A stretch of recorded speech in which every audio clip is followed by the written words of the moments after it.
My daughter called threatening to sue us for the $4,500 my wife moved from our daughter's checking account into a trust fund for her, which is already identity theft, and as the cherry on top, she said my wife used a forged check to do it. My wife came to me on Friday and asked if I had spoken to our daughter recently. I told her I had not, but asked why she wanted to know.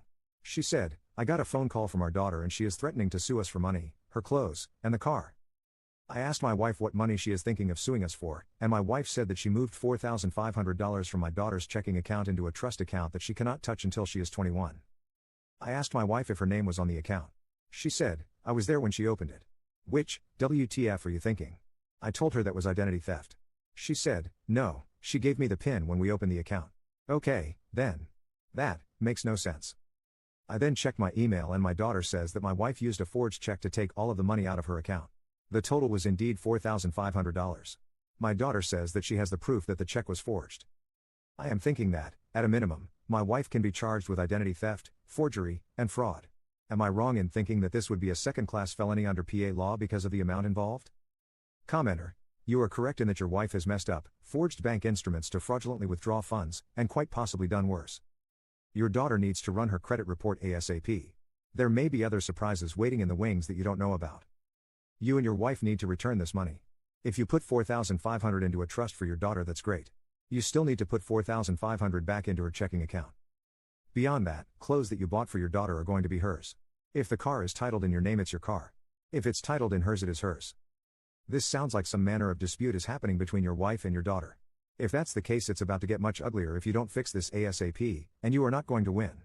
Op responds: I have absolutely no misgivings about the fact that what my wife did was absolutely wrong on every level imaginable. The money has not gone into any of my accounts. I am 99% sure that my wife opened a new account in her name only and had it receive the money from my daughter's account. I have told my wife to return the money and she refuses to do so unless my daughter communicates with her. Update 1. Apparently there were 4 checks issued to withdraw all of the money. A local police department has attempted to contact my wife, but she did not answer the call because she didn't recognize the number. My wife says that if my daughter files a suit, she will file a counterclaim for emotional distress in the amount of $5,000. She says that she has a therapist who is willing to testify as to the devastating emotional stress my daughter has caused her. She also says that she will hire an attorney while my daughter will be stuck with a free attorney who doesn't do anything. I have kept my daughter informed and she is unperturbed by my wife's threats. I have told my daughter that I will speak to any authority and will not lie on behalf of any party. I am well aware of the fact that my wife needs professional help. Our pastor advised her to seek mental help. Her parents asked her to seek mental help. Her children asked her to seek mental help. I have asked her to seek mental help. She says that she is seeing a therapist, but she will not provide me with a name and says that she is paying for it out of pocket. I cannot force her to get mental help unless she is acutely homicidal or acutely suicidal. If I could go down the block to the courthouse at lunchtime and get her put on a 72-hour hold for being a jerk, I'd do that. Update 2. My wife seems shocked that the police would investigate this for free. My wife believes that police investigating a crime is a waste of taxpayer money. My wife now wants to go to family counseling. I told her that our daughter would not agree to that and she said, then she won't get her money. Update 3. Docket sheet has gone up on the PA Unified Judicial System website. She has not yet been arrested.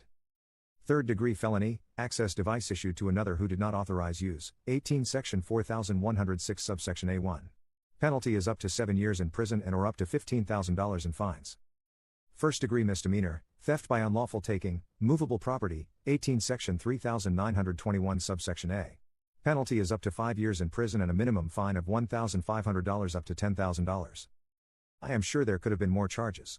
Hopefully, they will let her plead down to some lesser offense, slap her with a hefty fine, and make her pay restitution. Hopefully, she will learn a lesson. Update 4, almost 2 years later, found in a comment on another post. First, you earned that scholarship money. Not your mom. Your mom is a controlling, well, it rhymes with ditch. I am sorry you are going through this. Second, my wife did to our daughter almost the same thing. Account was in my daughter's name only, though, that your mother did to you and for pretty much the same reason. Eventually, my wife was charged with a felony and a misdemeanor. I got to pay approximately $4,000 to hire a defense attorney. My daughter got her money back and asked the state to drop the charges, which my wife spun as a victory on her own part.